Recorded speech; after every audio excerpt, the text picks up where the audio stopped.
Habari ya neema na kibali. Jamii ya watu wanaotuzunguka mara nyingi wamekuwa wakiyatumia haya maneno, wakati mwingine kuyaweka pamoja. Mtu anakuambia nitakuja nikipata neema, au nitakuja nikipata kibali, au Mungu akinipa neema na kibali nitafanya 1, 2, 3. Bwana asifiwe. Watu wengi wamekuwa wakiyazungumzia haya maneno. Pia kwenye ishu ya tafsiri tumetofautiana. Yaani nikisema hapa niwasimamishe, kila mmoja aanze kuelezea nini maana ya neema na nini maana ya kibali, tunakuja kugundua kwamba tumetofautiana. Mwingine anakuambia neema ni upendeleo, nimependelewa na Mungu, ni nafasi ya upendeleo. Lakini Biblia inasema Mungu hana upendeleo. Kwa hiyo unakuta kwamba mwingine anakuambia neema ni nguvu ya uwezesho. Kila mmoja nayo tafsiri yake, ambayo anaamini katika hiyo tafsiri kuna namna ataishi yeye na Mungu wake, kwa namna ambavyo anatafsiri kwa habari ya neema, kwa habari ya kibali. Bwana Yesu asifiwe. Hasa leo nataka uende sambamba na mimi kuhusiana na hivi vitu viwili. Haleluya. Sitofautiani na ile tafsiri ambayo wewe umeibeba. Utofauti wa neema na kibali. Kibali huwa kinakuja kwa sababu ya kuwajibika. Kama unaandika, unatakiwa kufahamu kwamba kibali huwa kinakuja kwa sababu ya wajibu. Kina tabia ya kuja kwenye maisha ya mtu, kinamtembelea mtu mwenye bidii. Hicho ni kibali. Mtu ambaye ana jambo la kufanya, anatumia fikira yake kugusa pale na pale, huyo mtu kibali kina tabia kumfuatilia sana. Bwana Yesu asifiwe. Kwa mahali popote ambapo hakuna kinachofanyika, hakuna juhudi, hakuna uwajibikaji, kibali mahali hapo huwa kina tabia kukosekana. Kwa ukitaka mahali fulani uone kuna kibali kinahusika, lazima kuna wajibu uwepo. Unaweza ukaenda kumtembelea mjomba, shangazi, bibi, utapata kibali kwa sababu ya wanaona unaamka asubuhi unaosha vyombo, unaamka asubuhi unapika. Yaani ukiona kuna kitu hakijakaa sawa unakiweka sawa. Unaona mazingira machafu umeyasafisha. Hiyo automatic inaleta nini? Kibali. Unaanza kukubalika kwenye yale mazingira. Kwa namna unavyowajibika, kwa namna unavyojihusisha, unavyofanya, inawafanya watu wakapendezewa na wewe, unaanza automatic kukubalika kwao. Amen. Bwana asifiwe. Kwa kibali kinakuja kwa sababu kuna vitu unafanya kwao. Watu wa Mungu, sikao nimeeleweka. Kwa kibali huwa kinakuja kwa sababu umefanya. Kwa hiyo ni makosa kusema nitafanya Mungu akinipa kibali, kwa sababu kibali kinakuja baada ya wewe kufanya. Kibali kinasubiri wewe ufanye ndipo kije.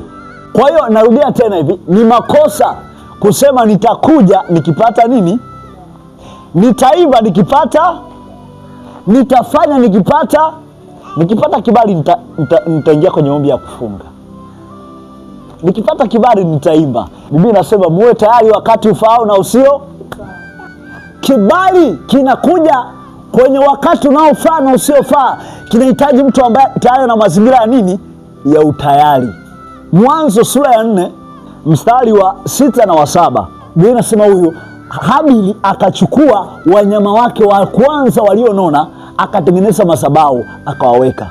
Sifa ya sadaka aliyotoa walikuwa ni wanyama wake wa kwanza alafu walionona. Biblia inasema hivi, hatimaye akaja Kaini akachukua mazao yake anaye akatoa. Si tofauti ya huyu na huyu. Huyu alichukua wanyama wake wa kwanza, amina, alafu walionona. Huyu inasema hatimaye. Kwa mimi, kwa akili yangu, hatimaye maana yake si ni mwisho, hatima, si ndio? Kwa alichukua ifia kuusuro. Walipotoa zile sadaka, Bwana akamtakabali Habili na sadaka yake, ila Bwana hakumtakabali Kaini na sadaka yake. Aya, tupe maana kutoka kwenye Kiingereza. Kwa manake Mungu akamheshimu na sadaka yake. Habili alipoitazama ile sadaka na kuiandaa, Mungu alimheshimu Habili na sadaka yake. Kaini akagundua kwamba Mungu hajaniheshimu. Kwa Mungu manake anao utaratibu wa kufanyaje? Ya kuheshimu watu kwa sababu ya namna wanavyofanya, wanavyowajibika. Bwana asifiwe. Hasa mstari huu ambao nimesema usome wa 6, Biblia inasema hivi, Bwana kamwambia Kaini, mbona uso wako umekunjamana? Kwa nini una ghadhabu? Ukitenda vema hutapata kibali. Kwa hiyo ni lazima utende kwanza, ndipo upate kibali. Kwa hiyo usipotenda, kibali hakitokei. Na mimi nitakuwa nimeeleweka. Kwa kibali kinakuja, hata Mungu mwenyewe anajua kwamba kibali kunakuja kwa sababu ya kutenda. Tofauti ya kutenda wema na kuto kutenda wema ni kwamba kutenda wema kibali kinakuja. Usipotenda wema, sio tu kwamba kibali hakiji, na dhambi pia inaanza kukufanyaje? Inaanza kukunyemelea, kwa sababu inasubiri watu ambao ni wavivu, huwa hawafanyi, hawatendi, hawawajibiki. Dhambi inaanza kuotea kwa nyuma. Bwana asifiwe. Na inakuotea kwa mtu gani? Kwa mtu ambaye tayari ameshawajibika. Dhambi ile inayokuvizia ni kwa ajili ya watu wanaowajibika. Na ndio maana sio hivi, ukitenda vyema utapata kibali, usipotenda dhambi.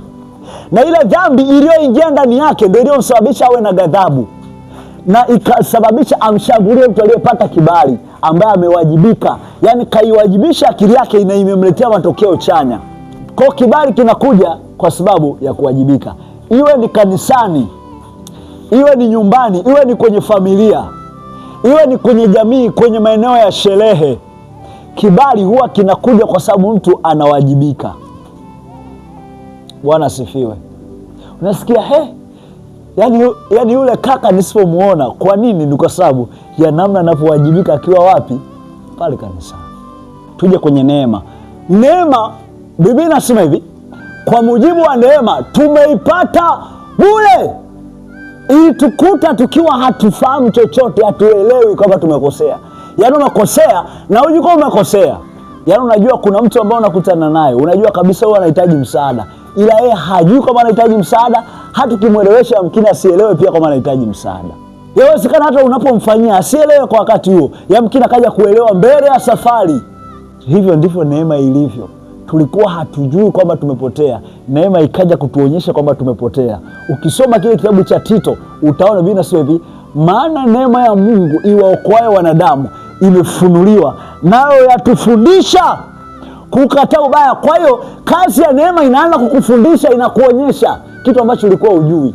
Inasema Mungu akasema hatashindana na mwanadamu kamwe. Ameamua kufuta kabisa uzao. Lakini Nuhu akapata neema kwa nani? Machoni pa Bwana. Mungu akaanza kufikiria namna gani na muokoa Nuhu. Nuhu hafahamu kwamba kuna kuangamiza dunia, hafahamu kwamba kuna kufutwa. Hatuna historia kwamba Nuhu kuna mema ameyafanya, lakini ile neema imeenda ili kumfundisha nini cha kufanya, ili kujiepusha na ule ubaya. Lakini kibali kinakuja kwa sababu umewajibika. Unakubalika, unapata kwa sababu ya juhudi zako. Neema huwa haisubiri ufanye. Neema huwa haisubiri uombe sana. Neema haisubiri ufunge sana. Haisubiri utumie nguvu kuwashawishi watu wakuelewe, wakukubali. Hivi vitu ni kwa ajili ya wote au tu waliompokea Bwana au wabia wa mataifa? Tito sura ya 2 mstari wa 11 na 12. Maana neema ya Mungu iwaokoe wanadamu wote. Kwa hiyo neema huwa ina tabia kujihusisha kwa kila mtu. Na ndio maana anaweza katokea mtu ambaye yawezekana alishaanguka zamani dhambini, ila akija hapa mkamwambia tunaomba uimbe pambio zinaweza zikanoga kuliko wewe ambaye umefunga. Kwa hiyo hiyo neema imefunuliwa. Lakini kishafunuliwa, kazi ya kwanza hii neema huwa ina tabia, ikifunuliwa inaanza kumuokoa mtu kwanza. Ina tabia kuokoa watu wote. Kwa hakuna mtu ambaye anaweza kaikwepa hii neema ikimfikia. Yaani mtu mwenye sifa yoyote kwenye dunia hii. Kuna watu wanasema kuna watu hawaokoki. Hii neema ikishamfikia anaokoka mwenyewe. Hajalisha na historia mbaya kiasi gani, ameshindikana kiasi gani, ana uzoefu kiasi gani kwenye mambo fulani, kwenye tabia fulani. Hii neema ikishamfikia, Biblia inasema hivi, huyu inamuokoa. Ikishamuokoa, alafu inaanza kazi ya pili, nayo yatufundisha kukataa ubaya na tamaa Hii neema haikuachi upambanie wokovu, ila inakukalisha darasani, inakutengenezea nidhamu, inaanza kukufundisha kukataa ubaya na tamaa ili uishi. Alafu ikishawahi kufundisha kukataa ubaya na tamaa za kidunia, inaanza kukufundisha uishi kwa kumpendeza Mungu na haki na utauwa na kiasi. Inakutengenezea viwango, namna ya kuishi. Neema hauipambanii, na yenyewe haikufanyi utumie nguvu. Mtu anaweza kafika mahali ili akubalike na watu, akafanya hiki, anafanya vitu ambavyo vinaigusa mioyo ya nani? Ya watu. Atapata kibali kwa sababu ya hivyo. Ndivyo kibali huwa kinakuja. Kama ukitenda vema hutopata kibali. Tunakuja kwenye kitu kingine ambacho kinaitwa neema. Hii neema inakukuta ukiwa kitandani, ukiwa peke yako. Haikusubiri upambane, haikusubiri upambanie ili upate kibali. Hii neema ikishakufunika inakutambulisha yenyewe. Huwa inafanya zaidi ya vile ambavyo hata wewe mwenyewe ungeweza kufanya. Ina tabia kukutambulisha. Utakutana na mama pale, automatic ndani yako utasikia mama kaokoka. Ile neema ina tabia kumtambulisha mtu. Naudia tena, ndo namaliza hivyo. Neema huwa inakuja kwa sababu ya mahusiano yako mazuri wewe na nani? Na namna ambavyo wewe ni mwaminifu kwa Mungu, ndivyo ile neema huwa inakutembelea. Lakini kibali kinakuja kwa sababu ya namna unavyojiwajibisha, namna ambavyo unafanya, namna ambavyo unatenda. Bwana Yesu asifiwe. Haleluya. Kwa hiyo je, swali hilo, sisi hapa tunafanya kama darasa. Swali hilo, je, ni halali au ni sahihi kumwomba Mungu akupe kibali? Kama anamwambia Kaini, kama ukitenda vema hutopata kibali, lakini usipotenda vema iko dhambi, kwa sababu wewe utakuwa unafanya. Kuna watu ambao wanatenda vema, wanafanya mazoezi, wanakesha, alafu wanakuja kupata kibali kwa sababu ya juhudi zao. Wewe unafanya kawaida. Lazima kuna wivu, kuna vitu fulani, kuna namna utaanza kujisikia ambavyo vile vitu ndio vinakuja kutengeneza dhambi ambayo ilipo mlangoni inafanyaje? Inakuletea. Bwana Yesu asifiwe. Bwana asifiwe. Kwa hiyo kibali kinakuja kwa sababu unawajibika. Neema inakuja kwa sababu ya mahusiano yako mazuri. Kwa hiyo ili upate neema kwa Mungu, iko neema ambayo Mungu anakupa, inaitwa neema ya wokovu, inakuokoa. Na ile neema kazi yake ni kukuokoa tu, haitakuruhusu udondoke kwenye dhambi. Ukidondoka kwenye dhambi itakurudisha muda wowote ule. Kuna watu wengine wako dhambini muda mrefu, anaanza kusikia kiu inakuja ndani yake, hatia ya kurudi nyuma inaanza kumtesa. Kwa nini? Kwa sababu neema ile ya wokovu bado inaendelea kumsumbua. Lakini iko neema, mzee Mwangomana anasemanga kuna neema inaitwa neema ya uwezesho. Hii kazi yake ni kukuwezesha kufanya vitu ambavyo wengine hawawezi kufanya. Yaani wewe unapofanya, yenyewe inaleta matokeo kwa watu wanaokuona zaidi ya ambavyo unafanya. Na neema inakutambulisha kwa watu. Ukipata neema yatokana na mahusiano ya mtu na nani. La kumalizia ni hivi, neema huwa tunaipata kwa Mungu tu.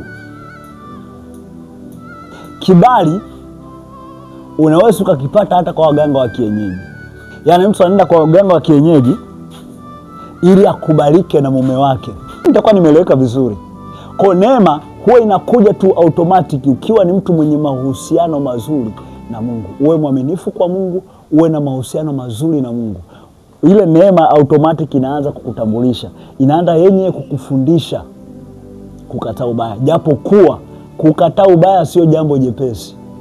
Nini ambacho kinaweza kukutofautishia? Biblia haijaandika, lakini neema itaanza kukufundisha kukataa ubaya. Kibali hakikufundishi kukataa ubaya. Na kanuni za kibali mara nyingi ziko hivi: ili upate kibali wewe, mkoseshe kibali mwingine. Lazima uhakikishe wewe unakubalika kuliko mwenzio. Hiyo ndo tabia za kibali.